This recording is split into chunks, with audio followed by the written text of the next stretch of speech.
नमस्कार. संवाद प्रतिवाद या आमच्या विशेष कार्यक्रमामध्ये आपल्या सगळ्यांचं मनापासून स्वागत.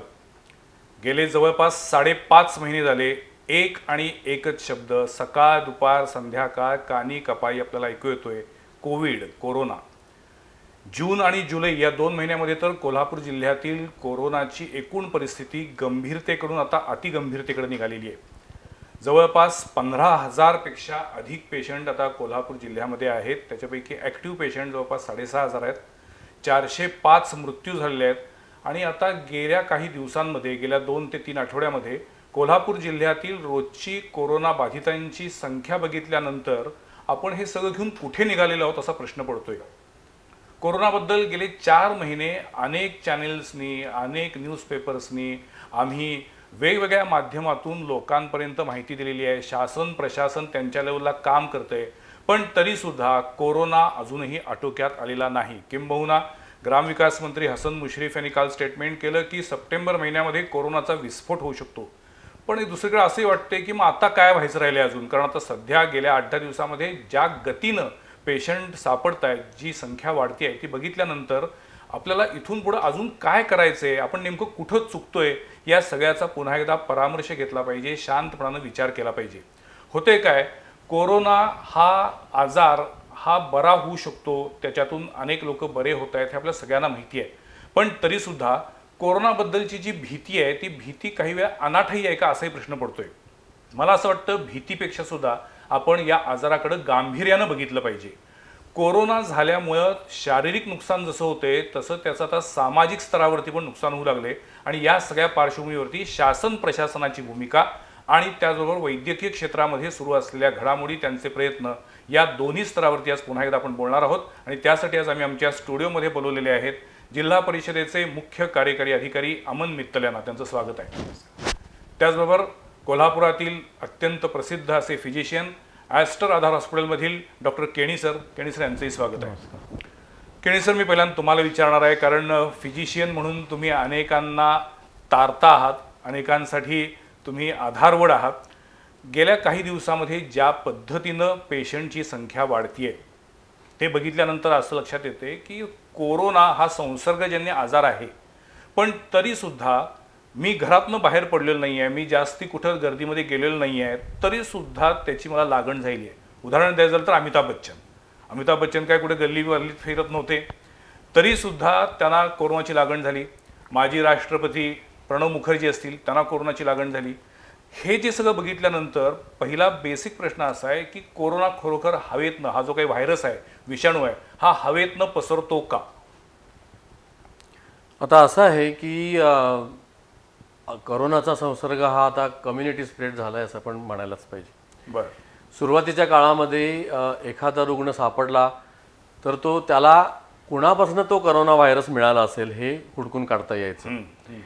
आत्ता असं जसं तुम्ही सांगितलं त्याप्रमाणे मी बाहेर गेलेलो नाही, मी कोणाला भेटलेलो नाही, मी भाजी मंडईत गेलेलो नाही, तरी मला कसं झालं. तर या बाबतीत जर आपण जर संशोधन करायचं म्हटलं तर कुठं ना कुठं तरी एक लिंक सापडती की ज्याच्यामुळं त्या घरातला माणूस, फॅमिली मेंबर किंवा कामवाली बाई किंवा बाहेर येऊन गेलेला एखादा वर्तमानपत्र किंवा भाजी देणारा माणूस हा कुठं ना कुठं तरी आलेला असतो, जे लोक बहुतेक विसरतात. कारण असा कुठंही एव्हिडन्स नाही आहे की कोरोना हा हवेतनं पसरू शकतो.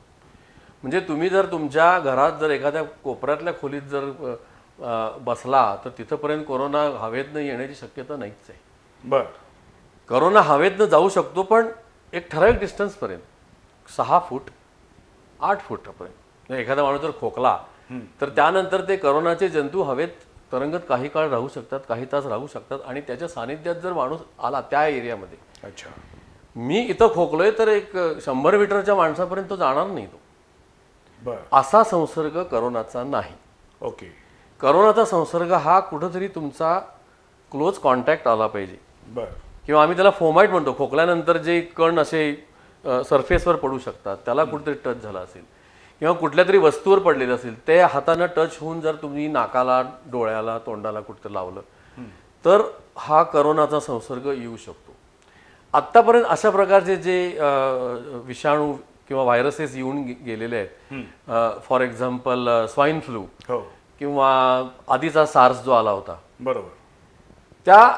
ते विषाणू आणि ह्या विषाणूमध्ये हाच फरक आहे की हा विषाणू जास्त वेगात पसरतोय. अच्छा. हा विषाणूनं जरी तुम्ही जर गणित घातलं तर त्याची मॉर्टॅलिटी आपण जे म्हणतो, त्याचे जे मृत्यूचं प्रमाण आणि बाधित लोकांचं प्रमाण जे आहे ते खूप कमी आहे मृत्यू दराचं बघितलं as compared to swine flu. Swine flu मध्ये पेशंट यायचे आणि आमच्याकडे ते निमोनियानं आणि एअरडेसनं यायचे आणि आम्ही त्यांना वाचू शकत नव्हतो, पण त्याचा स्प्रेड एवढा धावता. या विषाणूचा ही त्याची खासियत आहे की हा पसरतो फार लवकर. आणि आत्तापर्यंत संशोधनात एवढंच कळलेलं आहे की जे फोमाइट्स आहेत किंवा क्लोज कॉन्टॅक्ट आहेत ह्याच्यामधनंच हा पसरतो.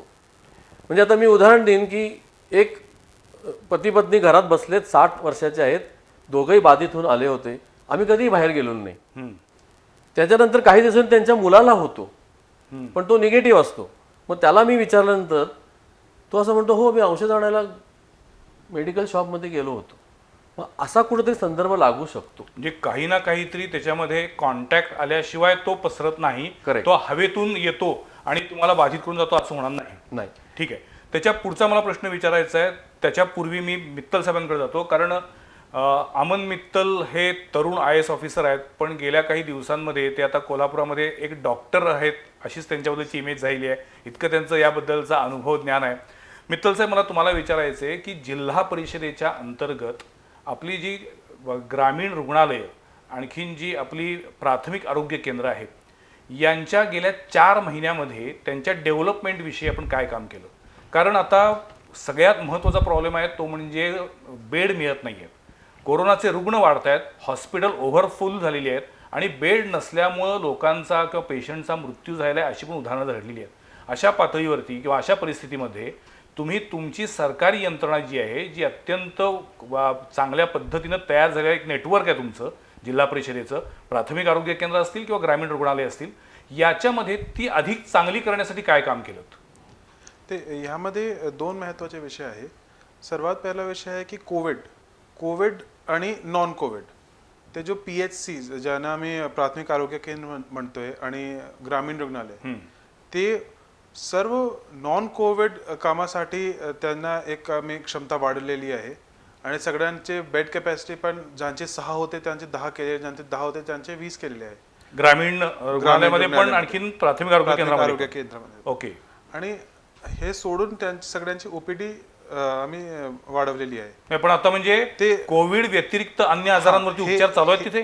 हो. सर्व नॉन कोविड जो उपचार लागत आहेत ते सर्व ग्रामीण रुग्णालय किंवा प्राथमिक आरोग्य केंद्रामध्ये करण्यात आले.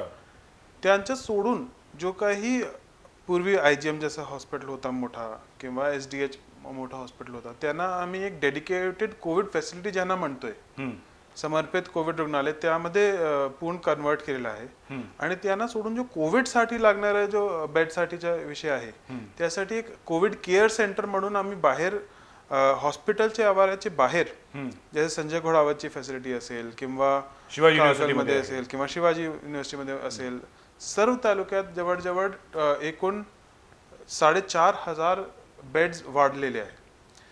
4,500 बेड हे फक्त कोविडसाठी आहेत? फक्त कोविडसाठी. ओके.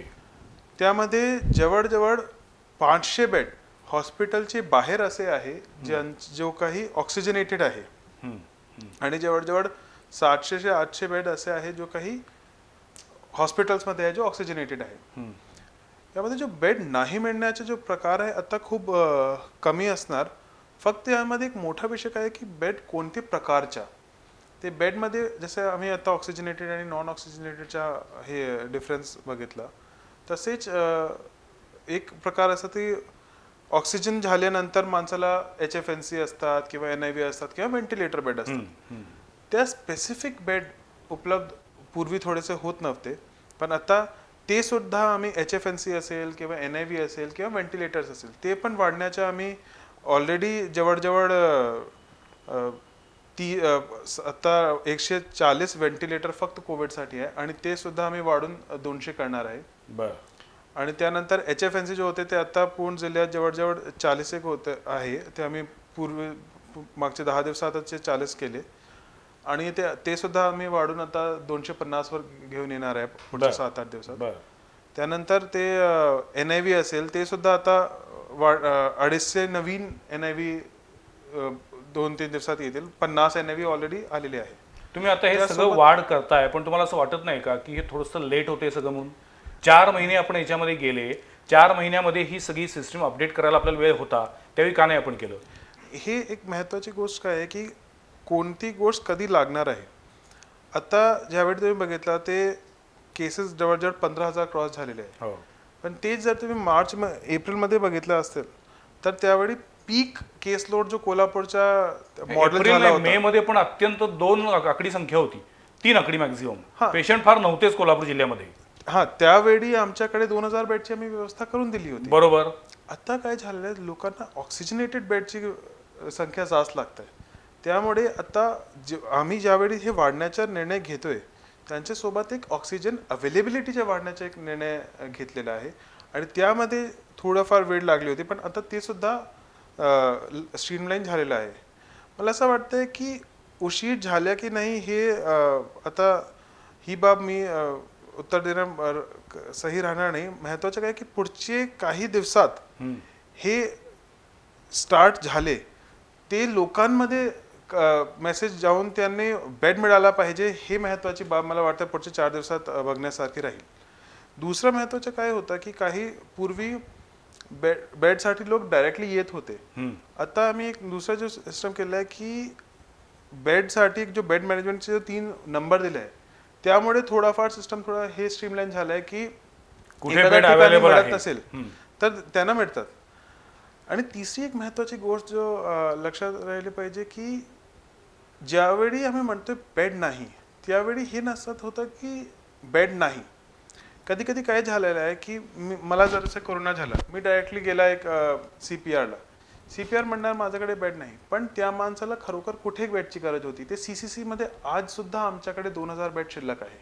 अच्छा, म्हणजे CCC म्हणजे कोरोना केअर सेंटर. ओके.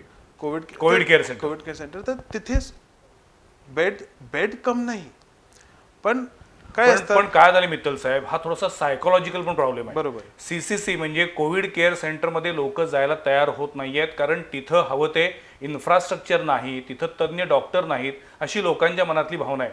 त्याच्यापूर्वी मला टेक्निकली जरा विचारायचं आहे की हा काय प्रकार आहे. कोरोनाचा रिपोर्ट पॉझिटिव्ह आला की प्रत्येकाला ऑक्सिजनची गरज असतेच का? कारण हा एक मोठा लोकांच्या मनातला भ्रम आहे की मला ऑक्सिजन असलेला बेड पाहिजे, मला व्हेंटिलेटर पाहिजे. मुळात ऑक्सिजन असलेला बेड आणि व्हेंटिलेटर या पण गोष्टी भिन्न आहेत ना? हां, सांगतो मी. जवळजवळ 80% लोकांना असिम्प्टोमॅटिक म्हणजे लक्षणं नसलेली किंवा माइल्ड सिम्प्टोमॅटिक असतात. ओके. की ज्यांना थोडीफार औषधं देऊन हॉटेलमध्ये क्वारंटाईन करता येतं. ओके. किंवा घरी पण क्वारंटाईन करता येतं. लोकांच्या मनामध्ये भीती जी आहे ती भीती कशी घालवायची हा मोठा प्रश्न आहे. नाही, याच्यात काय माहिती आहे का, 2 परस्पर विरोधी विधान होतात. एक तर कोरोनाबद्दल भीती आहे किंवा अजिबात भीती नाही आहे. म्हणजे मला काय होते, मला काही होणार नाही अशी एक भावना आहे, किंवा त्याला कोरोना झाला आहे की त्याच्याबद्दलची रूमर्स, त्याच्याबद्दलचं गॉसिपिंग करणं ह्याच्यामध्येच बराचसा वेळ जातोय.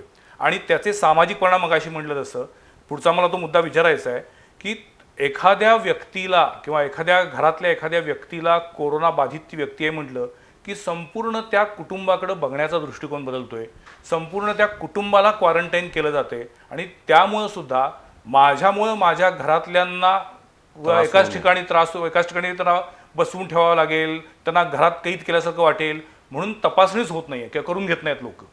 ह्याच्यातनं सोल्युशन काय, हा पुढचा प्रश्न होता. पण तत्पूर्वी मूळ प्रश्न आपला जो आहे की ऑक्सिजन आणि व्हेंटिलेटर यात फरक काय आणि प्रत्येकाला ऑक्सिजनची गरज असतेच का? तेच सांगितलं. 80% लोकांना ऑक्सिजनची गरज नाही. नाही. बर. ते त्या लोकांना घरी पण मॅनेज करता येतं. ओके. किंवा हॉटेलमध्ये ठेवून सुद्धा काही टीम्स तिथे जाऊन मॅनेज करू शकतात. यातल्या सगळ्या लोकांना लागणार नाही असं नाही, एखाद दुसऱ्याला पण लागू शकतं. त्यांचं दररोज जर मॉनिटरिंग केलं, त्यांचं टेम्परेचर मॉनिटरिंग केलं, त्यांचं पल्स ऑक्सिमेट्रीनं ऑक्सिजनचं जर मॉनिटर केलं, किंवा टेस्ट असतात की 3 मिनिटं चालून ऑक्सिजन बघायचं किंवा 6 मिनिटं चालून ऑक्सिजनची लेवल बघायची. बर ह्या जर गोष्टी मॉनिटर केल्या तर त्यातल्या ज्या लोकांना ऑक्सिजन लागतं त्यांना बाहेर काढून त्यांना हॉस्पिटलमध्ये ॲडमिट करून आपल्याला ऑक्सिजन देता येतं. बर आता काही लोकांना सुरुवातीपासून सुद्धा ऑक्सिजन लागायची गरज असते, कारण त्यांना मोठ्या प्रमाणात न्यूमोनिया झालेला असतो. आणि जेव्हा न्यूमोनिया झाला असतो तेव्हा बरेच दिवस त्यांना त्याचा त्रास नसतो. हे एक या करोना व्हायरसचं एक पिक्युलॅरिटी आहे. त्याला म्हणतात हॅपी हायपॉक्सिया. बर हायपॉक्सिया म्हणजे ऑक्सिजनची लेवल कमी होणे, बर आणि हॅपी म्हणजे ती लोक क्वाईट असतात, त्यांना काही त्रास नसतो. आणि त्यामुळे लोकांना पटत नाही की माझा ऑक्सिजन एवढं कमी आहे आणि मला त्रास कसा काही नाही आहे. ऑक्सिमीटरवरती जर आपण चेक केलं हां, तर कितीच्या खाली आल्यानंतर ते कमी आहे असं म्हणायचं ऑक्सिजन लेवल? आता त्याचे ग्रेडिंग्स आहेत. साधारण नॉर्मल माणसाचं ऑक्सिजन लेवल साधारण 95-96च्या पुढं असतं. ओके ओके, 90 ते 94 हे मॉडरेट ज्यांना त्रास असतो त्यांना 90 ते 94 पर्यंत राहतं, आणि 90च्या खाली गेलं तर ते सिव्हिअर फॉर्म आपण म्हणू शकतो आपण. बर पण ही माणसं 80-85 त्यांचं सॅच्युरेशन असतं आणि त्यांना काही त्रास नसतो. हे फार डेंजरस आहे. बर आणि यासाठी लोकांना कळत नाही की आपल्याला ऑक्सिजन लेवल कमी झाली आहे, आपल्याला धाप लागू शकते, आपण जायला पाहिजे, हे कळूच शकत नाही. आणि दुसरी गोष्ट अशी आहे की ते मगाशी तुम्ही जे म्हटला की ती टेस्ट केली, पॉझिटिव्ह आलं तर माझं ते घर सील होणार, माझं एरिया कंटेन होणार, माझ्याकडे लोक हे बघणार, म्हणून लोक ताप आल्यानंतर पहिल्या किंवा दुसऱ्या दिवशी करोना असेल असं वाटून जात नाहीत, डॉक्टरकडे जात नाहीत, किंवा डॉक्टरनी जरी संशय व्यक्त केला तरी स्वॅब द्यायला जात नाहीत, कारण ते जर निदान झालं आणि माझ्या घरावर सगळं संकट येणार, ते नको मला. अशा ह्याच्यात पहिले 4-5 दिवस जातात आणि मग तो जर न्यूमोनिया वाढत गेला आणि मग त्यानंतर त्यांचं ऑक्सिजन लेवल कमी यायला लागली की मग ते धापायला लागतात. तिथं ऑक्सिजनची गरज असते आणि मग पळापळ सुरू होती.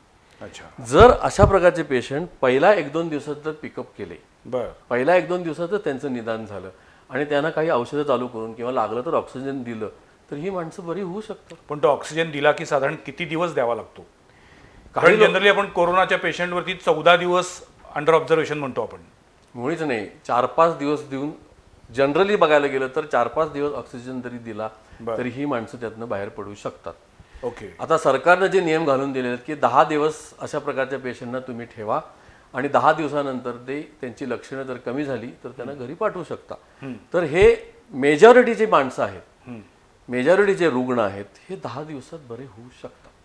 आता त्यांना त्याच्या पुढं ऑक्सिजन लागायची शक्यता नाही. नाहीये. अच्छा, आता जे बाजारामध्ये 400-450 रुपयेपासून 1200-1500 पर्यंतची ती जी काही ऑक्सिमीटर आलेली आहे त्याच्यामधनं जो काही आपल्याला दिसतोय तो 99-98-96 जे काही दिसतोय ते ऑथेंटिक असतं का? सगळीच ऑक्सिमीटर ऑथेंटिक नसतात. बर त्यामुळं चायना मेड किंवा फेक असलेलं आपल्याला समजायला पाहिजे. आता ते लोकांना सामान्य कसं समजायचं मला त्याचा एक खूप मोठा बाजार सुरू झाला ऑक्सिमीटर. लोक पैसे मिळवण्यासाठी करतायत ते. हो, म्हणजे मी असेही व्हिडिओ बघितलेत की त्या ऑक्सिमीटर मध्ये पेन जरी घातलं तरी ते दाखवतंय. ते दाखवतं, त्याला काही अर्थ नाहीये. हो, ऑथेंटिक चांगल्या कंपनीचे जराशे महाग असलेले जरी घेतले तरी सुद्धा ते चांगलं व्यवस्थित दाखवू शकतात. अच्छा, मित्तल साहेब तुमच्याकडे येतो. कोल्हापूर जिल्ह्यातील जवळपास 750 गावांमध्ये आता कोविडचे पेशंट सापडलेले आहेत, म्हणजे त्या गावांमध्ये कोरोनाची एंट्री झालेली असं मानूया आपण.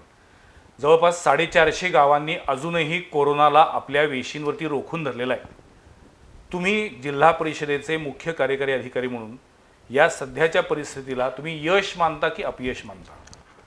मला वाटतंय की हा ना यश किंवा अपयश मानणं आता चुकीचं ठरेल. त्यांचं कारण असं आहे की म्हणजे 450 गावं अजून आपण कोविड पासून लांब ठेवलीत हे यश आहे, त्याचा आनंद आहे की 750 गावांपर्यंत गेला याचं दुःख आहे?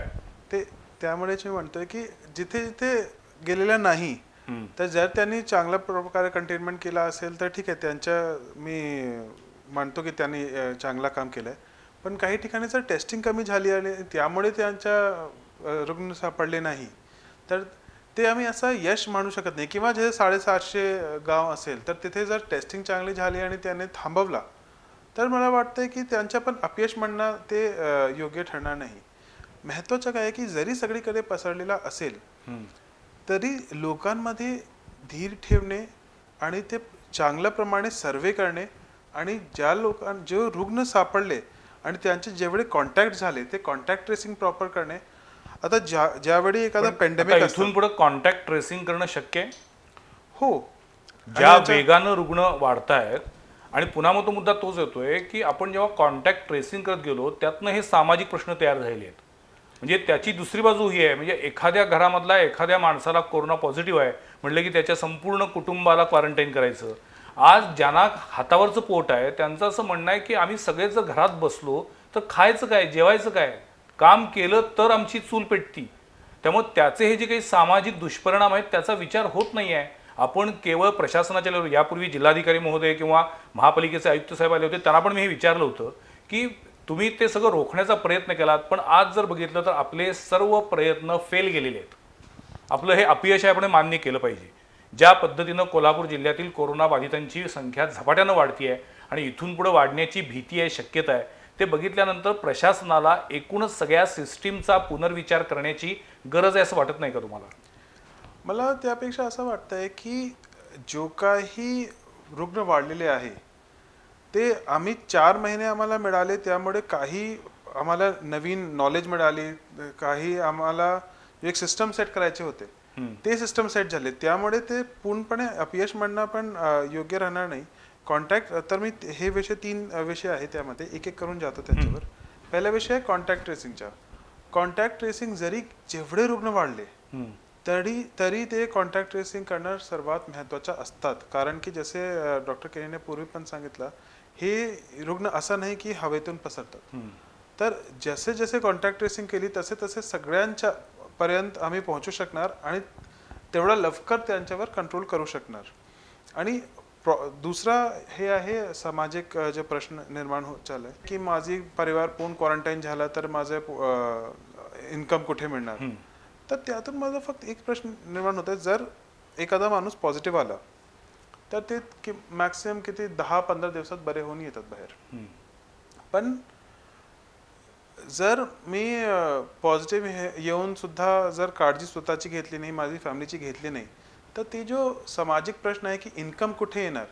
पण त्यांच्या पुढे जाऊन ते इन्कम जरी आली असतील आणि जर लोक वाढले असतील तर काय फायदा राहणार ते इन्कमचा. सर सलामत तो पगडी पचास. हो, आधी पहिल्यांदा हेल्थ महत्वाची, आरोग्य महत्वाचं. हो, आणि ते 1 महिने मला असं वाटतं की आणि जो काही असे एकदम असे हाताचे पोट धरून जसे लोक असतात त्यांच्यासाठी शासनाची खूप स्कीम्स आहे. जरा शासनाचे शिवभोजन थाली जसे आहे, तर हे सगळी व्यवस्था, आणि ज्यांना असं वाटतं ते क्वारंटाईन त्यांच्या घरी नाही, तर आमचे सगळे CCC मध्ये आम्ही जेवण वगैरे सगळी व्यवस्था केलेली आहे.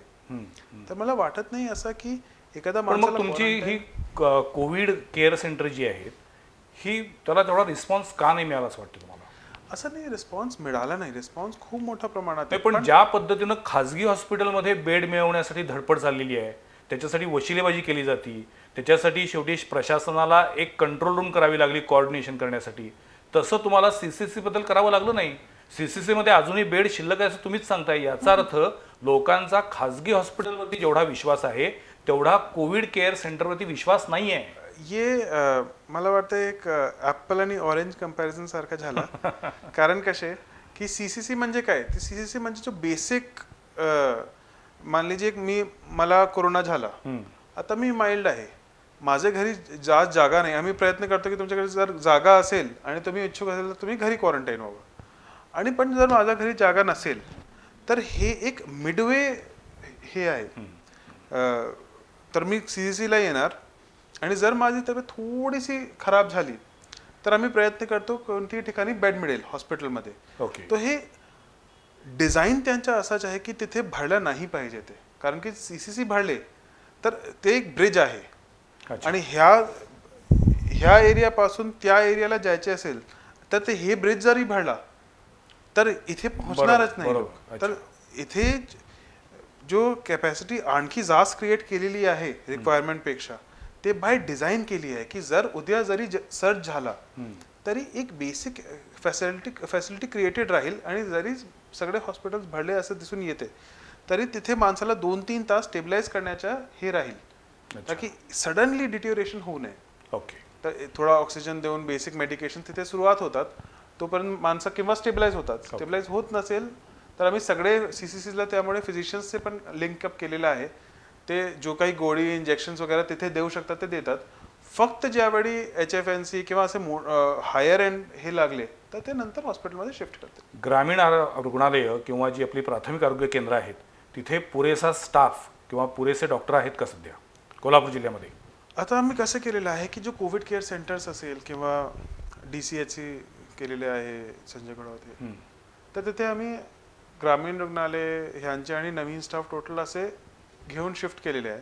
तर आता आम्ही थोडा व्हॅकन्सी जास्त होती पण तरी आरोग्य सेवा बंद राहणार नाही ओके. ह्यांची काळजी घेतलेली आहे की मान लीजिए एखाद्या ठिकाणी 2 स्टाफ होते तर एक स्टाफ आम्ही CCCला दिला, एक स्टाफ PHCला राहिला. ओके. तर थोडा आरोग्य सेवामध्ये असं नाही म्हणणार मी की सरप्लस आहे किंवा सफिशियंट आहे, पण हे आहे की आरोग्य सेवा कधीही थांबणार नाही. केणी सर, मगाशी तुम्ही बोलताना निमोनिया म्हटलात की या खरं तर पावसाळ्याच्या सुरुवातीला अनेकांना सर्दी, ताप, आणखीन छाती भरणे हे आपले पूर्वापार आजार आहेत. आता छाती भरण्यालाच आपण न्यूमोनिया म्हणतोय, पण आता असं झालेलं आहे की न्यूमोनिया झाला आहे म्हणजे तो कोरोना पॉझिटिव्ह असणार याची भीती वाटत चालते. तर असं काही न्यूमोनिया आणखीन कोरोनाचं नातं आहे का? नाही, आता न्यूमोनिया बरेच प्रकारचे असतात. ओके. राईट. जे आधी सांगितलं तुम्ही, पाऊस पडायला लागल्यानंतर किंवा थंडीत किंवा सर्दी पडल्यानंतर जे होतात त्याला आम्ही म्हणतो community acquired pneumonia. Okay. Right.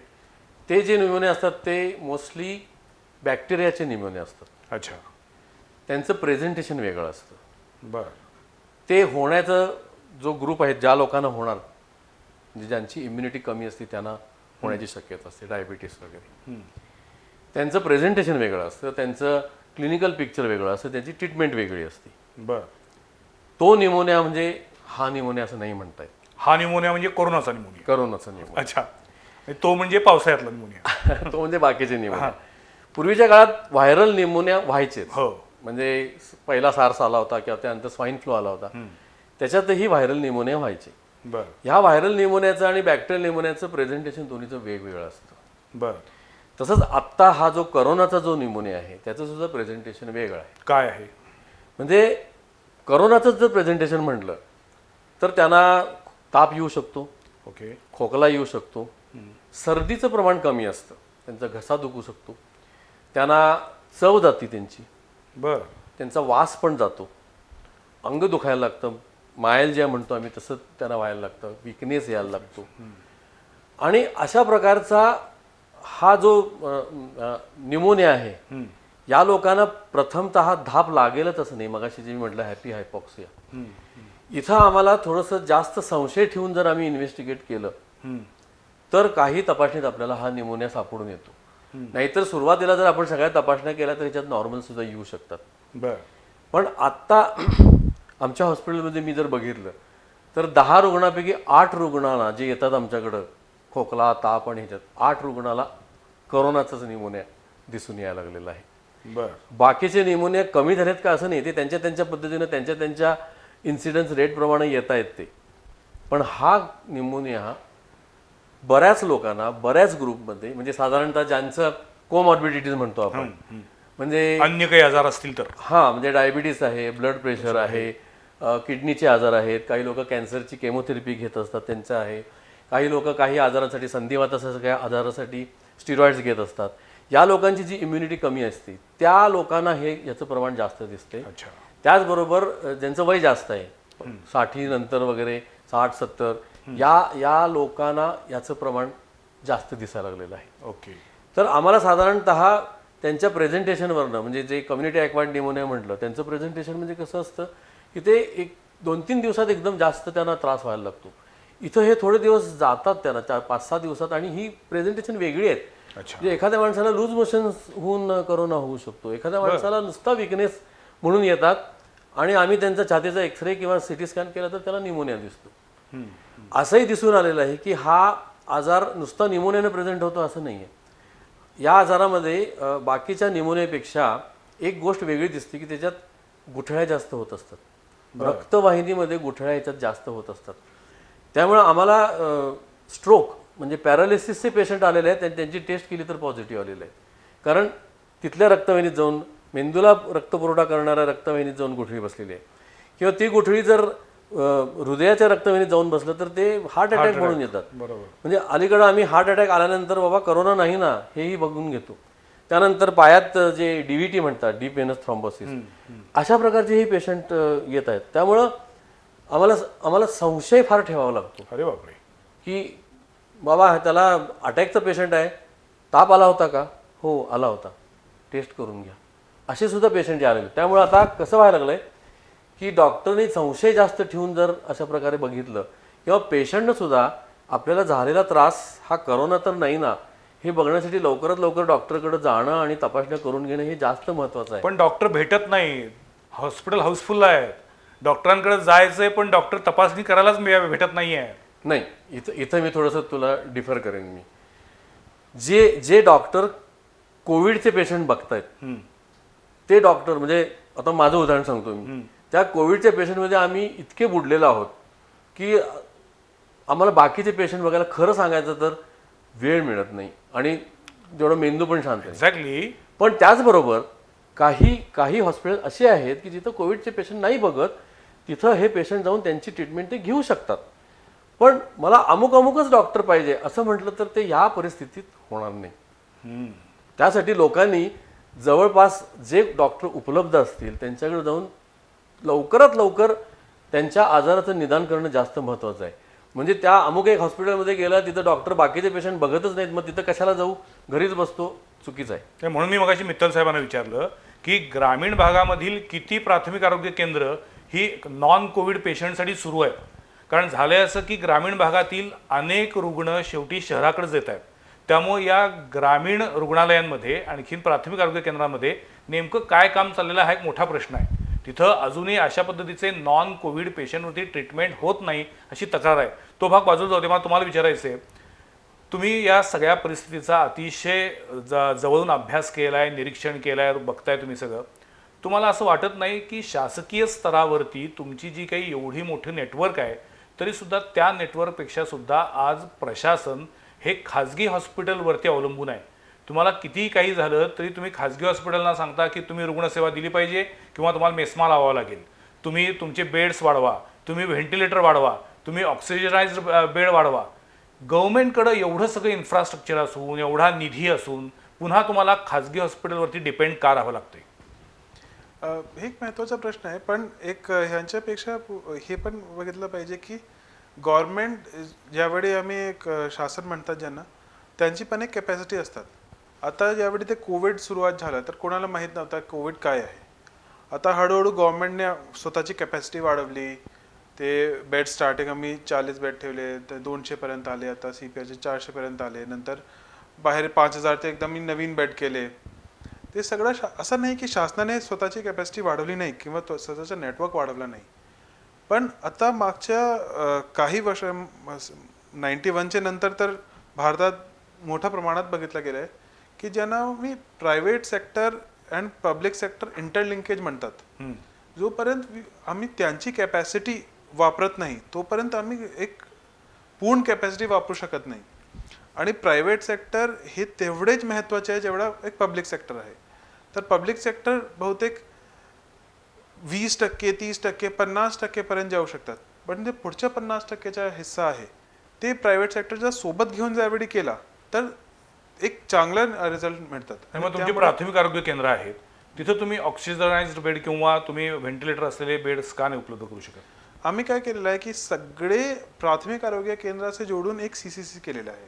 बरं. तर तिथे कोविडचं काम होईल आणि नॉन कोविडचं काम प्राथमिक आरोग्य केंद्रात. ओके. तसेच एक SDH आला तर त्यांना जोडून ते एक जसे SDH असेल किंवा IGM असेल ते सुद्धा व्हेंटिलेटर बेड असेल किंवा ऑक्सिजनेटेड बेड तिथे पण 100% ऑक्सिजनेटेड केलं आहे. जसे IGM जर बघितलं इचलकरंजीच्या तिथे ऑक्सिजन. पण मित्तल साहेब, तो तुमचा प्रांत नव्हे, पण त्याचं मला विचारायचं आहे, हे IGM असेल, CPR असेल, इथला कारभार कधी सुधारणार? इन्फ्रास्ट्रक्चर वाढेल, गव्हर्नमेंट त्याला अजून फंडिंग करेल, पण मानसिकतेचं काय? असं नाही की तिथे मानसिकता खराब आहे किंवा चांगली काम आहे. चांगलं चाललंय, पण ज्या क्षमतेनं व्हायला पाहिजे त्या पूर्ण क्षमतेचा वापर होत नाही असं वाटतंय. आपण त्याला अजिबात कुणालाही डिमॉरलाइज करायचं नाही आहे किंवा कुणालाही त्याला नावं ठेवायची नाही आहेत, पण त्यांची CPRची जेवढी क्षमता आहे तेवढ्या पूर्ण क्षमतेनं काम सुरू नाही आहे असा एकूण आत्ता तरी चित्र दिसते. आणि आता असं झालं की CPR वरती एवढा लोड आलेला आहे असं आपण म्हणतोय की त्यामुळे CPRच्या मर्यादा पण लक्षात यायला लागल्या आहेत. इतक्या ह्या आत्ताच आपण जर 15,000 पेशंटमध्येच CPR वरती लोड आलाय म्हणतोय, तर उद्या दुर्दैवानं जर ही पेशंटची संख्या डबल किंवा तिबल झाली तर काय करणार आहोत आपण? मला हा प्रश्न तुम्हाला पण विचारायचा आहे की पुढच्या सप्टेंबर महिन्यामध्ये ज्या पद्धतीनं ग्रामविकास मंत्री महोदय म्हणतायत की कोरोनाचा विस्फोट होईल, अजून संख्या वाढेल, तुमचा अंदाज काय केणी सर? कारण आपण एकदा एप्रिलमध्ये बोललो होतो तेव्हा तुम्ही मला म्हटला होतात की जुलै ऑगस्टमध्ये तर परिस्थिती वर्स्ट होण्याची भीती आहे म्हणून, आणि ते नेमकं खरं ठरायला लागले दुर्दैवानं. सप्टेंबरबद्दल तुम्हाला काय वाटते किंवा अजून पुढच्या 2 महिन्यात काय वाटते? आणि त्याच्याहून महत्त्वाचा मूलभूत प्रश्न, हे कोरोना संपणार आहे का नाही आणि कधी संपणार आहे? नाही, पहिल्या प्रश्नाचं तुझं उत्तर देतो की खरंच कुणालाही माहिती नाही आहे की काय होणार आहे. म्हणजे मगाशी जे प्रश्न मित्तल साहेबांना तुम्ही विचारत होता की अपयश आहे का, फेल आहे का, हे असं होणार आहे हे कुणी इमॅजिनच केलेलं नाही आहे. कारण अशा प्रकारची महामारी गेल्या 100 वर्षात कोणी अनुभवलेली नाही आहे. राईट? कधीतरी प्लेग होऊन गेला असेल त्यावेळी काय झालं असेल त्यावेळी, पण या पिढीला किंवा गेल्या पिढीला असं जर झालं तर काय करायचं हे माहितीच नाही. बरोबर. एखाद वेळेस अशी महामारी आणखीन एक 15 वर्षांनी येईल तर आपण जास्त प्रिपेअर्ड असू. पण आत्ता आपल्याला माहिती नाही की दिल्लीत झाले ते मुंबईत होणार आहे का, मुंबईत झाले ते पुण्यात होणार आहे का, पुण्यात झाले ते कोल्हापुरात होणार आहे का, खरंच माहिती नाही आहे. आणि तिथं ते पुण्यात झालंय गेल्या 2 महिन्यात ते आता आपल्या कोल्हापुरात व्हायला लागलेलं आहे. राईट? मग ह्याला आपल्याला तर माहितीच नाही आहे. आपल्याला हा आजार किती दिवस चालू राहणार आहे माहिती नाही आहे. ही जी औषधं आहेत ती औषधं लागू पडतात की नाही माहिती नाही आहे. वॅक्सिन येणार आहे की नाही माहिती नाही आहे. आलं तरी ते 100% प्रोटेक्टिव्ह असणार आहे का माहिती नाही आहे. हे सगळं माहिती नसताना म्हणजे असंही होते ना चर्चा, लॉकडाऊन आत्ता केलं काय आणि चुकलं काय, नंतर केलं काय, चुकलं काय. ह्या चूक आणि बरोबर काय आहे माहितीच नाही आहे. म्हणजे या आजाराची अजून संपूर्ण कल्पना आपल्याला आलेलीच नाही आहे. बरं. असंही होऊ शकतं की काहीतरी घडून हा करोना आपल्या आपण निघून जाऊ शकेल. राईट? तसं होणार नाहीये बहुतेक. पण हा आता संपणार आहे का नाही? संपणार तर नक्कीच आहे. त्याला किती दिवस तो राहणार आहे? तो राहणार नाहीये. कारण कसं आहे, त्याचं गणित असं असतं की एक साधारणतः 1% जर इन्फेक्ट झाले लोक, म्हणजे आता आपल्या लोकसंख्येच्या मानानं किती होतील ते काढा गणित तुम्ही, तर आणि जी व्हल्नरेबल ग्रुप्स आहेत, कोमॉर्बिड कंडिशन मगाशी सांगितले, या लोकांना आजार होऊन आणि तरुण लोकांनाही आजार झाले, त्याचे ठराविक अमाऊंट, ठराविक क्वांटिटी झाली की त्याच्यात लोकांच्यात हर्ड इम्युनिटी तयार होऊ शकते. अच्छा. या आजारात हर्ड इम्युनिटी प्रोटेक्ट करणार आहे की नाही माहिती नाही. अगदी खरं सांगायचं म्हटलं तर जगातल्या कुणालाही माहिती नाही की उद्या काय होणार आहे. सेकंड वेव्ह येणार आहे का, एकदा संपलं की संपून जाणार आहे का, किंवा एकदा एखाद्या माणसाला कोरोना होऊन गेल्यानंतर त्याला जन्मात पुन्हा कोरोना होणार नाही का. मला पुढचा हाच प्रश्न विचार होता की लोकांच्या मनात असे काय आहे की आता बहुतेक सगळ्यांना कोरोना होऊन जाईल आणि मग कोरोना झाल्यानंतर आपोआप अँटीबॉडीज तयार होतील. तर मला हेच विचारायचं होतं की अशा अँटीबॉडीज तयार झाल्यानंतर मुळात त्या तयार होतात का, तयार झाल्यानंतर पुन्हा कोरोनाची भीती नाही का, एकदा कोरोना पॉझिटिव्ह झालेला पेशंट उपचार घेऊन निगेटिव्ह झाला तो पुन्हा पॉझिटिव्ह होऊ शकतो का? आत्तापर्यंतच्या अनुभवामधनं एकदा कोरोना झाल्यानंतर पुढचे 4-5 महिने तरी होत नाही. कारण तेवढाच आजाराचा आता पिरियड झालेला आहे. हो, बरोबर. एका वर्षानंतर आपण सांगू शकू की बाबा 1 वर्षभर होत नाहीये. लाईफ लॉंगचा अजून माहित नाही आपल्याला. पण त्याच्यामुळे अँटीबॉडीज तयार होतात हे नक्की. ओके. अँटीबॉडी टायटर आपल्याला मोजता येतं आणि जे पॉझिटिव्ह झालेले आहेत, पॉझिटिव्ह होऊन रिकवर झालेले आहेत, त्यांच्याकडे अँटीबॉडीचं प्रमाण नक्कीच जास्त असतं. बरं. पण हे माहिती नाही की फक्त त्या अँटीबॉडीज प्रोटेक्ट करतात का आणखीन काही प्रोटेक्ट करतं का. असंही दिसून आलेलं आहे की काही आजाराच्या लोकांना करोना जास्त प्रमाणात होत नाही. म्हणजे असे काही आजार आहेत, हां, याचं ठोस प्रूफ नाही. नाही. बरोबर. पण असं सुरुवातीला वाटलं होतं की आपल्या देशामध्ये टीबीचं प्रमाण जास्त आहे. हो हो. आणि मग हा आजार आल्यानंतर ह्या सगळ्या लोकांना, टीबीच्या लोकांना पण हा आजार होणार किंवा टीबीचं प्रमाण वाढेल. नाही झालेलं तसं. याचं कारण लोक हुडकतायत की बाबा टीबी झालेल्या लोकांना आणि काही प्रोटेक्ट करतं का करोनापासून. अच्छा. त्याचबरोबर अस्थमाचे लोक आहेत. असं वाटलं होतं की अस्थमाच्या लोकांना पण करोना जास्त प्रमाणात होईल. तसं नाही झालेलं. आता जास्त प्रमाणात कुठं होतं, डायबिटीस, ब्लड प्रेशर, जास्त वय, या लोकांना जास्त व्हायला लागलेलं आहे. अनेकांना हार्ट अटॅक पण आलेले आहेत. हा, पण मला वाटतं ते टेन्शन घेऊन असेल. टेन्शन आणि त्यांना ते थ्रॉम्बोसिसमुळे होते. हां. पण असे काही आजार आहेत की ज्या आजाराच्या लोकांना हा करोनाचा आजार नाही झाला. का का झाला नाही माहित नाही अजून. पण मग कोरोनाचा व्हायरस जो आहे तो शरीरात सगळ्यात जास्त अटॅक करतो फुफ्फुसांवरती, असं आहे, लंग्सवरती. तो जातो नाकातनं जातो आणि तो पहिला अटॅक करतो फुफ्फुसातल्या ज्या पेशी असतात, अल्व्हेओलर सेल म्हणतात, तिथं पहिला तो अटॅक करतो. ओके. तिथं तो मल्टिप्लाय व्हायला लागतो आणि तो मग न्यूमोनिया करतो. अच्छा. म्हणून न्यूमोनिया हे सर्वाधिक त्याचं लक्षण मानलं जातं. बरोबर बरोबर. अच्छा. मित्तल साहेब, आता ओव्हरऑल शासकीय स्तरावरचे अधिकारी म्हणून तुम्ही बोलताय, पण मला आता तुम्हाला पर्सनली अमन मित्तल म्हणून विचारायचं आहे, कोरोनानं काय शिकवलं आपल्याला? मला वाटतं कोरोनाने खूप काही शिकवलंय. असं काही असं वाटत नाही मला की काही शिकवलं नाही. एक गोष्ट जो मला वाटतंय which will be a best learning माझ्यासाठी, की कोणतीही गोष्ट असा नाही की माहीत असणार की हे होईल त्या आणि हे रस्ता घेतला तर हे होईल. तरी सुद्धा जर एखादा चॅलेंज हातात घेतला तर त्यांच्यासाठी लागणारा जो काही ज्ञान असेल किंवा एक मार्ग असेल ते लोक पण मिळतात आणि त्यांच्या फक्त त्या रस्त्यावर चालून एक हे नॉलेजेबली, हे नाही की कुठेही चालले, पण नॉलेजेबली त्या एक रस्त्यावर चालले तर 100% ते निदान होणार आहे. 4 महिन्यापूर्वी आम्ही हेल्थवर एवढा फोकस नव्हता, पण आज मला वाटतं कोणतेही असं ॲडमिनिस्ट्रेटर नसणार जो काही हेल्थवर 4 तास संपूर्ण लावत फोकस नाही. सगळा आता पूर्ण आरोग्यावरती आहे. आता मी जिल्हा परिषदेचे CEO अमन मित्तल यांना विचारतो, एक माध्यमकर्मी म्हणून, मीडिया पर्सन म्हणून मला विचारलंच पाहिजे, या कोरोनाच्या काळामध्ये सुद्धा जो काही एक मोठा बिझनेस झालेला आहे, तो बिझनेस रोखण्यासाठी शासकीय यंत्रणा कमी पडते असं वाटत नाही? म्हणजे एकीकडं तुम्ही हॉस्पिटलनं किती रुपये आकारायचे ह्याच्याबद्दलचं तुम्ही एक दरपत्रक तयार केलं, गव्हर्नमेंटचे तुम्ही एक प्रतिनिधी म्हणून मी तुम्हाला म्हणतोय, प्रशासकीय अधिकारी म्हणून म्हणतोय. दुसरीकडे जिल्हा परिषदेनं ज्या काही गोष्टींची खरेदी केली त्याच्यामध्ये सुद्धा प्रचंड भरमसाठ दरानं खरेदी केली असा आरोप होतोय.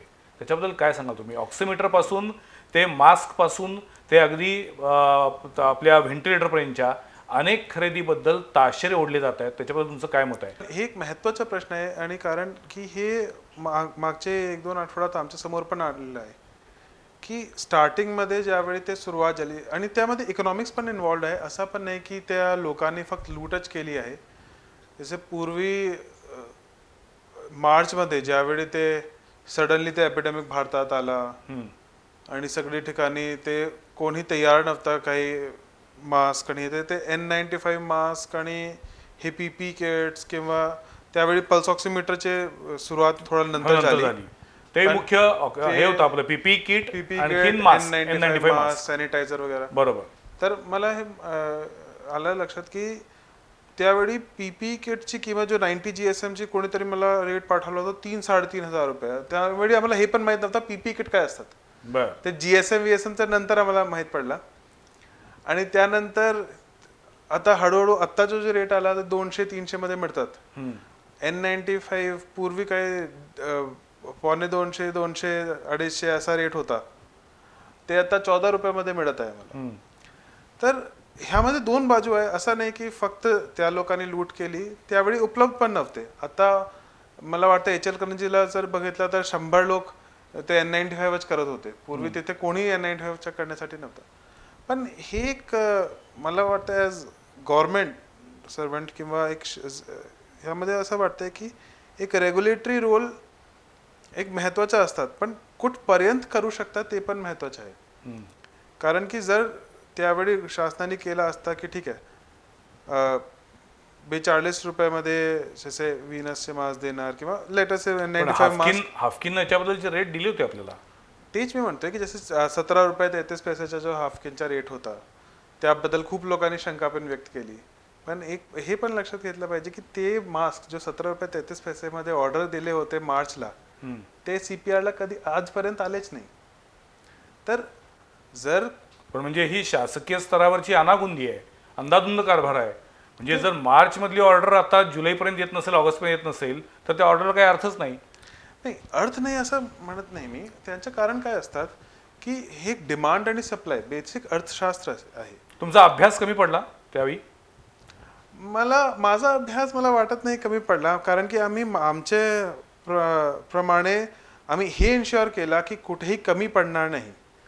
तर आजच्या तारखेला काल आमचे कोणते म्हणजे मार्च पासून आजपर्यंत कधीही कुठेही शॉर्टेज पडली नाही. पण सर आता रेमडेसिवीर इंजेक्शन ते मिळत नाही म्हणून पेशंटच्या मनात एक, या कोरोनाच्या काळात काय झालंय की इतक्या सगळ्या आणि या व्हॉट्सअप आणि सोशल मीडियामुळं ती एक वेगळी युनिव्हर्सिटी आहे, त्यामुळे त्याच्यातनं जे काही ज्ञान मिळतं त्याच्यातून प्रत्येकजण आपापले निष्कर्ष काढत असतो. तर रेमडेसिवीर बद्दल लोकांच्या मनात असं आहे की ते मिळतच नाही, अवेलेबलच नाही. असं नाही, मला वाटतं कोल्हापुरात तर आम्ही सर्वात सोपा केलं. पूर्ण महाराष्ट्रात मला वाटतं कोल्हापूर पहिला असा जिल्हा असेल ज्यांनी सगळ्यांना पहिली 3 इंजेक्शन आम्ही जो काही ट्रीटिंग फिजिशियन आहे त्यांचे गव्हर्नमेंट सोडून म्हणतोय मी, गव्हर्नमेंटला काही आता शॉर्टेज नाही. बाहेर रेमडेसिवीर पहिले 3 इंजेक्शन आम्ही ट्रीटिंग फिजिशियनचे नावावर देतो आणि आम्ही त्यांचे फोटो काढतो. आणि आमची कमिटी आहे, त्यामध्ये डॉक्टर केनी आहे, डॉक्टर दिवान आहे आणि डॉक्टर साईप्रसाद आहे. त्यांनी जर रिकमेंड केला तर पुढचे 3 वाईल्स, त्यामध्ये माणसाला कुठेही जायची गरज नाही. फक्त ते स्टोरवर आले, त्यांनी ट्रीटिंग फिजिशियनचा हे दाखवला, ते आम्ही देतोय. फक्त लोकांना काय वाटतं, तुटवडा नाहीये, कमतरता नाहीये कोल्हापुरात काही तुटवडा नाहीये रेमडेसिवीरचा, काही नाही. काही लोकांचा काय इश्यू होत आहे की कधी कधी त्यांना वाटतं की आता हे झाले तर कुठेतरी घेऊन यायचे ते रेमडेसिवीर. पण काय असतात की रेमडेसिवीर पण असं काही रामबाण नसतात. ते त्यांना त्यांची डोजेज कधी दिली पाहिजे ते महत्वाचे, आणि त्यामुळे ते कमिटी आम्ही केली होती. तर लोकांना वाटतं ते कमिटीकडे कसं जातं. आता आम्ही काय केलं, कमिटीकडे आम्हीच पाठवतोय. अच्छा. पण काय असतात की कधी कधी वेळेवर दिला नाही, म्हणजे वेळेवर दिला तरच त्यांचे उपयोग आहे. काही लक्षण नसतात जर दिला तर त्यांचे दुष्परिणाम पण असतात. डॉक्टर, मी तुम्हाला विचारतो की काय, आता आपला वेळ बराच गेलेला आहे, तर मला अगदी थोडक्यात सांगा, पण रेमडेसिवीरची गरज कधी भासते? काय झालं मगाशी म्हणलं असं, लोकांच्या मनात इतक्या काय काय गोष्टी आहेत की त्यातल्या नेमक्या खऱ्या काय खोट्या काय एकदा सांगायला पाहिजे आपल्याला. सगळ्यात पहिल्यांदा रेमडेसिवीर आणि टॉसिलिझुमॅब हे काही वंडर ड्रग्ज नाही आहेत. बरं.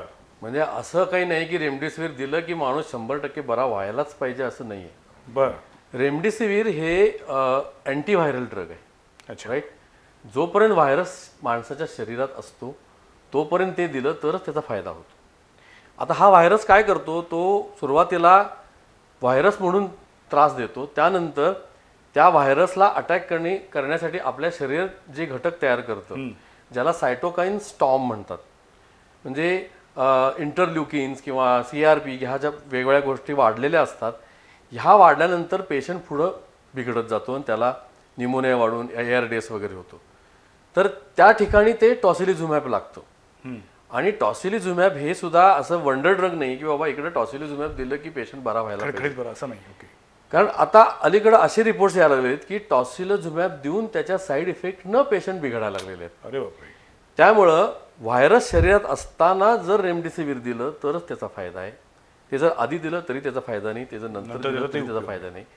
त्यामुळे फायदा तर नाही, उलट तोटा होऊ शकतो. तोटा होऊ शकतो, त्याचे साईड इफेक्ट होऊ शकतात. आणि टॉसिलिझुमॅब सुद्धा त्याचं क्रायटेरिया ठरलेले आहेत. त्या क्रायटेरियाप्रमाणे जर पेशंटला प्रेझेंटेशन असेल तरच त्या टॉसिलिझुमॅबचा थोडाफार फायदा होतो. असं नाही आहे की रेमडेसिवीर द्या, टॉसिलिझुमॅब द्या, पेशंट उठून बसलं, असं नाही आहे ते. कारण अजूनही रामबाण औषध सापडलेलं नाही.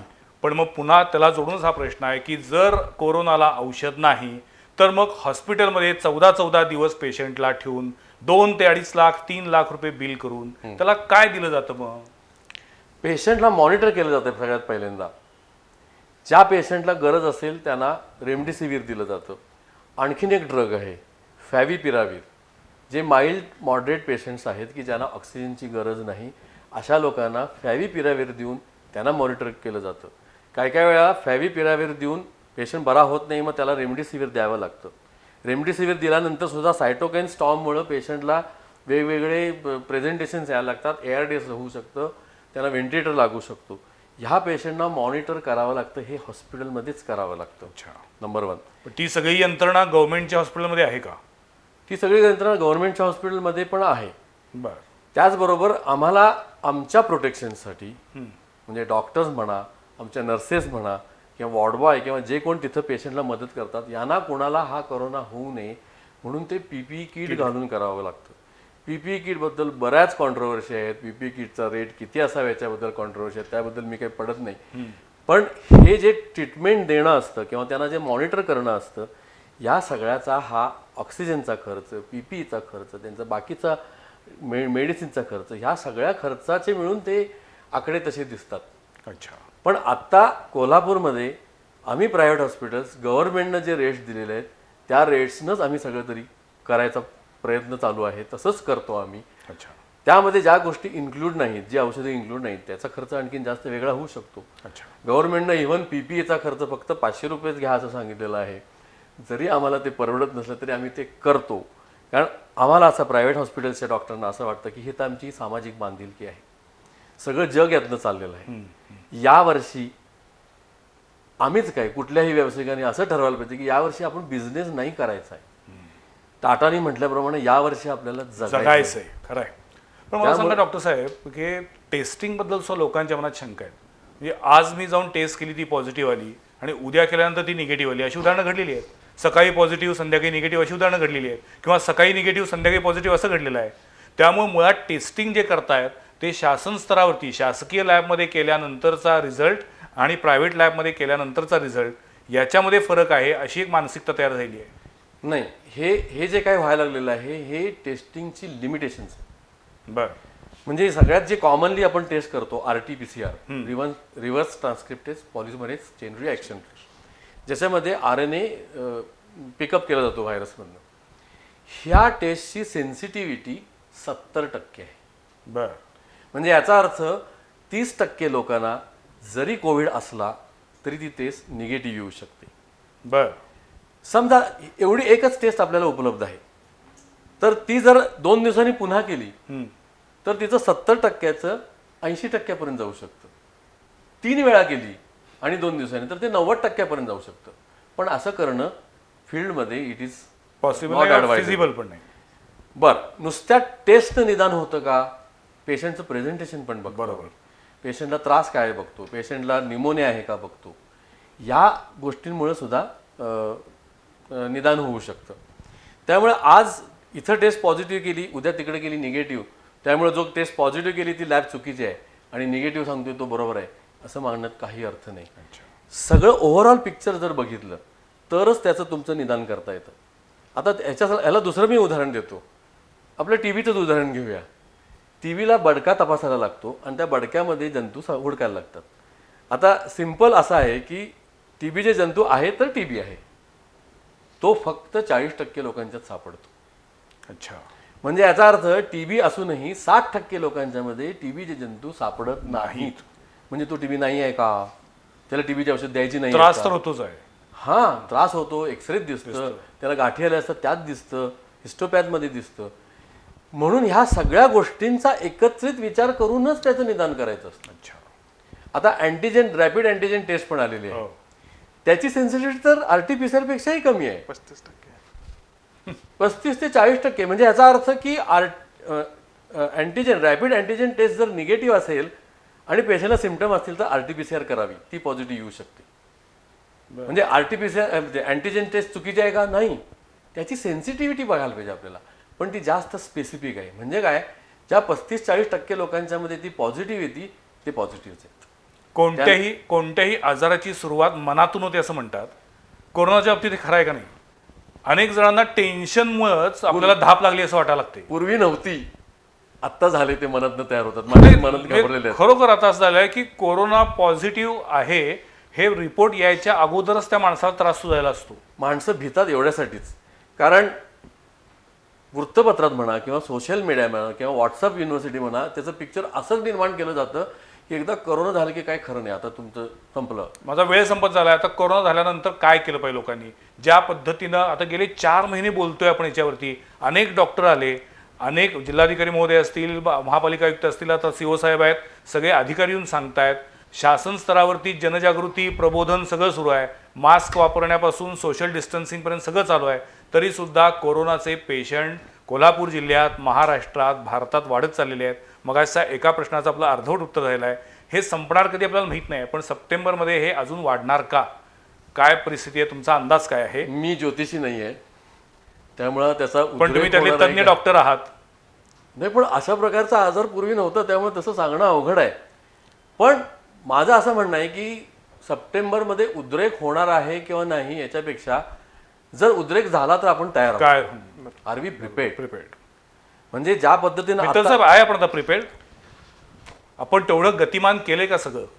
आता मला तर आमच्या हल्ली असं हेच वाटायला की प्रश्न दिवसेंदिवस झालाय. उलट संपूर्ण प्रशासन जे आहे ना, त्यांच्या हातातनं परिस्थिती निघत चाललेली आहे, निष्ठत चाललेली आहे. माझं स्पष्ट मत हे आहे की जरी ते कोरोनाचे केसेस वाढले, हम्म. आम्ही पूर्णपणे तयार आहे. तर मला वाटतंय की लोकांनी आता फक्त अँटीव्हायरल ड्रग्स सोडून सगळे ड्रग्स जो आहे ते मार्केटमध्ये इझिली अवेलेबल आहे आणि आम्ही पण देतो जर एखादा माणूस पॉझिटिव्ह आला. पण जरी एखादा माणसाचा रिपोर्ट निगेटिव्ह आले आणि जसे पूर्वी डॉक्टर केरींनी म्हटलं की त्यांच्या प्रेझेंटेशन कोविड पॉझिटिव्ह आहे, म्हणजे एखाद्याचा SpO2 थोडा ड्रॉप करत दिसत आहे पण किंवा ब्रेथलेस वाटत आहे त्यांना, तर त्याने हे बेसिक गोळी तरी घेतली पाहिजे एक्झॅक्टली. आणि होम क्वारंटाईन सुरू केलं पाहिजे. परत 2-3 दिवसात जर त्यांचे बरं झालं तर ते he can continue his work. अच्छा. ते मला वाटतं की हे मोठ्या प्रमाणात हे इश्यू सुरू झाले आहे की लोक जातात डॉक्टरांकडे, डॉक्टर म्हणतात टेस्ट करा, ते करत नाही. 2-3 दिवसात ज्यावेळी ते सिरियस होतात ते त्यानंतर ते वाटतात की बेड मिळत नाही किंवा हे होत नाही. इनफॅक्ट यासाठी मी डॉक्टर केरीना हे रिक्वेस्ट करणार आहे की त्याची चार्ट आहे की पहिले 3 दिवस फिर 3 से 7 डेज आणि ते कसे ते जरा सांगितलं तर लोकांमध्ये हे पण मेसेज येईल की व्हाय दोज ते 3-4 दिवस खूप महत्वाचे असतात आणि कुठले डॉक्टरची दिवस सल्ला आहेत कशी ते? मांडली. नाही, कसं असतंय, साधारण त्याचा म्हणजे आम्ही इन्क्युबेशन पिरियड म्हणतो. एखाद्या पेशंटशी जर कॉन्टॅक्ट झाला तर साधारण समजा तुम्हाला माहिती असेल तर तुम्ही अलगीकरण का करायचं? तुमच्या घरात एखादा पॉझिटिव्ह असला आणि बाकीचे जर निगेटिव्ह असतील तर साधारणतः पहिल्यांदा 5 ते 7 दिवसानंतर तुम्हाला सिम्पटम यायला लागतात. इन्क्युबेशन पिरियड म्हणजे तुमच्या शरीरात तो व्हायरस जाऊन तुम्हाला आजार तयार व्हायला एवढे दिवस लागतात. तर या ह्याच्यात जर तुम्ही वेगळे राहून जर स्वतःला मॉनिटर केलं तर बऱ्याच प्रमाणात तुम्ही हे प्रिव्हेंट करू शकता. नंतर ताप सुरू झाल्यानंतर पहिले 3 ते 4 दिवसात तुम्ही जर हे निदान करायला डॉक्टरांच्याकडे गेला, निदान केलं आणि जर तुम्हाला माइल्ड सिम्पटम्स असतील किंवा असिम्प्टोमॅटिक असाल तर ही जी मेडिसिन्स आहेत, व्हिटॅमिन C आहे, अझिथ्रोमायसिन आहे किंवा HCQS आहे, झिंक आहे, या प्रकारची मेडिसिन्स घेऊन तुम्ही विश्रांती घेतली आणि स्वतःला अलगीकरण केला तरी सुद्धा बऱ्याच मोठ्या प्रमाणात हे होम क्वारंटाईन, सरांनी सांगितलं त्याप्रमाणे होम क्वारंटाईनमध्ये ही माणसं बरी होऊ शकतात. यामध्ये लोकांना वॉर्निंग सिग्नल्स माहिती पाहिजेत. अच्छा. म्हणजे तुमचा ताप कमी येत नाही आहे, तुमचा अशक्तपणा वाढत चाललेला आहे, तुमचा खोकला वाढत चाललेला आहे, तुम्हाला धाप लागायला लागली आहे आणि तुम्ही जर SpO2 जर मॉनिटर करत असला तर तो 94 पेक्षा कमी व्हायला लागला आहे, 90 पेक्षा कमी लागला आहे, किंवा तुम्ही जर 3 मिनिट वॉक टेस्ट केली आणि तिथं तुमचं एक 7-8% ते कमी व्हायला लागलेलं आहे. 3 मिनिटं चालल्यानंतर ऑक्सिजन लेवल कमी झाली. झालेलं आहे. ओके. नॉर्मली कसं असतंय, तुम्ही जर 3 मिनिटं किंवा 6 मिनिटं चालला तुमची ऑक्सिजन लेवल कमी येत नाही. अच्छा. तुमची ऑक्सिजन लेवल आहे तेवढीच राहायला पाहिजे, कारण शरीर काय करतं, तुमचा रेस्पिरेटरी रेट वाढवतं, तुमचं हो दम लागतो आपल्याला म्हणतात. हा रेट वाढतो आणि त्यामुळे तुम्ही जास्त ऑक्सिजन घेता. ती शरीराची नॉर्मल फिजिओलॉजी आहे. पण जेव्हा निमोनिया होतो तेव्हा हे 3 मिनिट किंवा 6 मिनिटं तुम्ही जर चालला तर ती कमी येते आणि हे अर्लिएस्ट इंडिकेशन आहे की तुम्ही ताबडतोब ॲडमिट व्हायला पाहिजे किंवा डॉक्टरांच्या सल्ल्यानं पुढची treatment, either hotel quarantine, home quarantine काय असेल ते. तर हे पहिले 3 दिवस, पहिले 7 दिवस हे तुम्ही जर असं केला तर साधारणतः 7 दिवसानंतर ज्या घटना घडतात त्या डॉक्टर तर हुडकून काढतील, कारण सायटोकाईन स्टॉर्म जो म्हणतो तो आम्ही 7, 8, 9, 10 दिवसापर्यंत तो होऊ शकतो. म्हणजे ज्यामध्ये निमोनिया वाढतो, पेशंटला एअरडेससारखं होतं, त्यांना व्हेंटिलेटर लागू शकतो, हा तो 8, 9, 10 दिवसात साधारण ॲव्हरेज म्हणजे होऊ शकतो. ओके. आणि 10 दिवसानंतर जर तुम्हाला काही नाही झालं तर पुढं व्हायची शक्यता कमी. अच्छा. पण व्हायची शक्यता जरी कमी आली तरी तुम्ही 11व्या दिवशी तुम्ही ठणठणीत झाला आणि लगेच लोकांच्यात मिसळायचं असं नाही आहे. अच्छा. तसं बघायला गेलं तर हा जो पिरियड आहे सगळा तो साधारणतः एक 28 दिवसाचा पिरियड आहे. अरे बापरे. म्हणजे तुम्ही पहिले 10 दिवस झाल्यानंतर तुम्ही जरी बरे झाला असला, जरी निगेटिव्ह झाला असला तरी पुढचे आणखीन ते 14, 15, 16 दिवस तुम्ही ते अलग राहायला पाहिजे, कारण तुम्ही दुसऱ्याला देऊ शकता, कॅरियर होऊ शकतो आपण. तुम्ही दुसऱ्याला स्प्रेड करू शकता. त्यामुळे हे अलग राहायला पाहिजे. त्यामुळे पहिले इन्क्युबेशन पिरियडमध्ये तुम्ही अलग राहायला पाहिजे. त्यानंतरचे 3-4 दिवस हे जे सिम्पटम्स येतात तुमचे ताप आणि बाकीचे, हे तुम्ही ह्या दरम्यान तुम्ही निदान करायला पाहिजे. निदान करून त्याची स्पेसिफिक औषधं चालू केली पाहिजेत. त्याचे वेगवेगळे गट आहेत, त्याचे स्टेजेस आहेत. त्या स्टेजेसप्रमाणे डॉक्टर ठरवतील त्याप्रमाणे औषध तुम्ही घेतली पाहिजे आणि 10 दिवसापर्यंत मॉनिटर करायला पाहिजे. लोकांनी आपली इम्युनिटी वाढवली पाहिजे. म्हणजे जे करोनामध्ये आता कामं करतायत लोक, जे डॉक्टर करतायत, या सगळ्यांना करोना नाही झाला, काही लोकांना झाला, काही लोकांना नाही झाला. हो. याला कारण त्यांची इम्युनिटी पण असू शकते. यासाठी मला सगळ्या जनतेला सांगायचं आहे की तुमची घाबरून जाण्यापेक्षा तुमची इम्युनिटी वाढवा. मग त्या इम्युनिटीसाठी तुम्ही वेगवेगळ्या प्रकारच्या गोळ्या असतात, बी कॉम्प्लेक्स असतं, व्हिटॅमिन सी असतं, व्हिटॅमिन डी असतं, झिंक असतं, ह्या सगळ्या तुम्ही घ्यायला काही हरकत नाही. त्याचबरोबर योगासनं आहेत, तुमचे प्राणायाम आहे, या प्रकारचे व्यायाम तुम्ही करा. तुमचा मेंटल स्ट्रेस कमी ठेवा, कारण ह्याच्याबरोबर राहायचंच आहे आपल्याला. तेव्हा मेंटल स्ट्रेस, फिजिकल ॲक्टिव्हिटी व्यवस्थित करा, भरपूर झोपा. असंही दिसून आलेलं आहे की झोप चांगली लागली तरीसुद्धा इम्युनिटी वाढते. हे जे मी सांगतोय हे सगळ्या गोष्टी या इम्युनिटी वाढवण्यासाठी आहेत. बरोबर. म्हणजे वेगवेगळे आयुर्वेदिक आहेत, ॲलोपॅथिक आहेत, होमिओपॅथिक औषधं आहेत की जी तुमची इनेट इम्युनिटी वाढवते. आणि ही जर तुम्ही इम्युनिटी वाढवून ठेवले तर मग उद्रेक कधीही येऊ दे, तुम्ही त्याचा सामना करू शकाल. मला वाटतं डॉक्टर केणी सरांनी एकूणच या संपूर्ण कोरोनाबद्दल खूप काही चांगली माहिती सांगितलेली आहे. बराच वेळ आपण बोलतोय. मित्तल सरांनी सुद्धा जिल्हा परिषद प्रशासन आणि एकूणच जिल्हा प्रशासनाच्या स्तरावरती काय काम चालू आहे सांगितलेलं आहे. कोरोनाला आता आपल्याला घाबरून चालणार नाही. आता लिव्ह विथ कोरोना असं आपण म्हणतोय सगळे, पण कोरोनाबद्दल गंभीर असलं पाहिजे. कोरोना लाईटली टाइमपास जोकचा विषय असू शकत नाही. कोरोनावरती आपल्याला मात करणं सहज शक्य आहे, फक्त आपण अधिक पॉझिटिव्ह असलं पाहिजे. आणि जसं आता डॉक्टर केणीने सांगितलं त्यानुसार आपण आपले सिम्पटम्स केवळ रिपोर्टवरती अवलंबून न राहता आपल्याला एकूण त्याची लक्षणं काय दिसत आहेत, काय त्रास होतोय हे समजून घेऊन वेळीच उपचार घेतले, त्यातला वेळीच्या शब्दाला अंडरलाईन, ते जर आपण केलं तर नक्कीच कोरोनाला रोखू शकतो. दिवसेंदिवस कोरोनाची परिस्थिती गंभीर होत असताना आपण सगळ्यांनी अधिक सकारात्मक राहूया. आणि मग मला वाटते की कदाचित सप्टेंबरमध्ये, ऑक्टोबरमध्ये कोल्हापूर कोरोनामुक्त झालेला असेल अशी आपण सगळ्यांनीच प्रार्थना करूया आणि कृती करूया. तुर्तास हे दोन्ही मान्यवर आमच्या स्टुडिओमध्ये आले आणि या विषयावरती बोलले, याबद्दल मी त्यांचे आभार मानतो. पुढच्या सोमवारी पाहायला विसरू नका आणखीन एका विषयावरील चर्चा संवाद प्रतिवादमध्ये. नमस्कार.